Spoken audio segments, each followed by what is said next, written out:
দূর থেকে সমস্ত দরজা বন্ধ মনে হয়। সাফল্যের পথটি কেবল তখনই আমাদের কাছে আসে যখন দরজাটির কাছাকাছি যেতে পারি। স্বপ্নগুলো অনুসরণ করার যদি সাহস থাকে, তবে সমস্ত স্বপ্ন বাস্তবে রূপ নিতে শুরু করবে। সময় থাকতে যদি আপনি আপনার ভুলগুলোকে শুধরে নিতে না পারেন, তাহলে আপনি আবার একটা নতুন ভুল করে বসবেন। আপনি আপনার ভুল থেকে তখনই শিখতে পারবেন যখন আপনি ভুলগুলোকে মেনে নিতে পারবেন। যতক্ষণ আপনি আপনার সমস্যা ও অসুবিধার জন্য অপরকে দায়ী মনে করবেন, ততক্ষণ জীবনের সমস্যা ও অসুবিধার সমাধান করতে পারবেন না। মানুষ সবসময় সহজ পথে চলতে ভালোবাসে, তার মানে এই নয় ওই পথ সবসময় সঠিক হবে। তাই লোকের দেখানো পথে না হেঁটে আপনি আপনার একটা নিজস্ব পথ তৈরি করুন, কারণ আপনাকে আপনার চেয়ে ভালো আর কেউ চেনে না। আমরা যা ভাবতে পারি আমরা তা সকলেই করতে পারি। আমরা যা কোনোদিন ভাবিনি সেগুলোকে ইচ্ছা করলেই ভাবতে পারি। শুধু সঠিক সংকল্পের প্রয়োজন। এই পৃথিবীতে অসম্ভব বলে কিছুই নেই। জীবনে সমস্যা না আসলে আমাদের মধ্যে লুকিয়ে থাকা অন্তর্নিহিত শক্তি ও সাহসগুলোকে খুঁজে পাওয়া সম্ভব হবে না।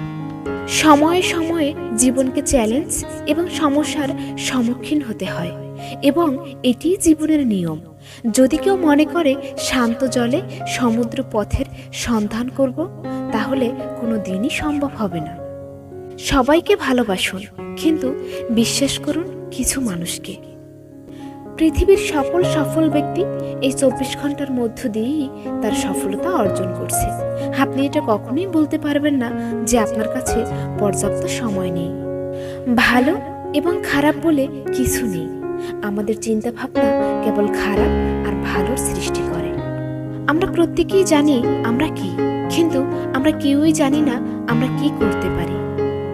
অন্যর কাছ থেকে সাহায্য প্রত্যাশা করা হলো প্রতিটি মন্দের মূল কারণ। ভালোর প্রাচুর্য একসময় মন্দতে পরিণত হয়। আপনি সবার কথা শুনুন, কিন্তু আপনার কথা সবাইকে বলা থেকে বিরত থাকুন। কিছু মানুষ তাদের নিজের ক্ষমতা ও পরিশ্রম দিয়ে মহত্বকে অর্জন করেন, আর কিছু মানুষের উপর মহত্বকে চাপিয়ে দেওয়া হয়। বিজ্ঞান মানব সম্প্রদায়ের জন্য একটি সুন্দর উপহার। এটি কোনোভাবেই নষ্ট করা উচিত নয়। নিজের সফলতা অর্জনের জন্য নিজের লক্ষ্যের প্রতি অবিচল ও নিষ্ঠাবান থাকতে হবে। আমাদের হার মেনে নেওয়া উচিত নয়। কোনো সমস্যাই যাতে আমাদের হার না মানাতে পারে, তার জন্য নিজেকে প্রস্তুত রাখতে হবে। আসুন আজ আমরা কিছু ত্যাগ করি, যাতে আমাদের ভবিষ্যৎ প্রজন্মকে উন্নতির শিখরে পৌঁছে দিতে পারে।